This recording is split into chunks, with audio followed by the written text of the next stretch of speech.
வணக்கம். இன்னைக்கு மகளிர் தினம்.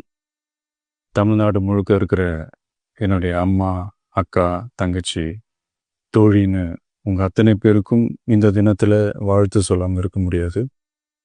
உங்கள் அனைவருக்கும் என்னுடைய மகளிர் தின வாழ்த்துக்கள். சந்தோஷம் தானே? பாதுகாப்பாக இருந்தால் தானே சந்தோஷத்தை உணர முடியும்.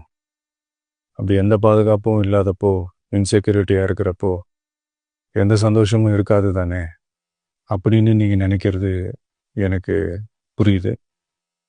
என்ன செய்ய, நாம் எல்லாருமா சேர்ந்து தான் இந்த திமுக கவர்மெண்ட்டை தேர்ந்தெடுத்தோம்.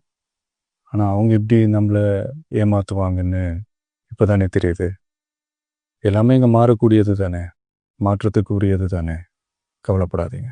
2026 நீங்கள் எல்லாரும் சேர்ந்து, இல்லை நாம் எல்லாரும் சேர்ந்து இந்த மகளிருக்கான நாம் எல்லாரும் சேர்ந்து இந்த மகளிருக்கான பாதுகாப்பை உறுதி செய்ய தவறிய இவங்களை மாற்றுவோம். அதுக்கு இந்த மகளிர் தினமான இன்னைக்கு நாம் எல்லாருமா சேர்ந்து உறுதியேற்போம். ஒன்று மட்டும் சொல்கிறேன், எல்லா சூழ்நிலையிலும் உங்களுடைய ஒரு மகனா, அண்ணனா, தம்பியா, தோழனா உங்களோட நான் நிற்பேன்.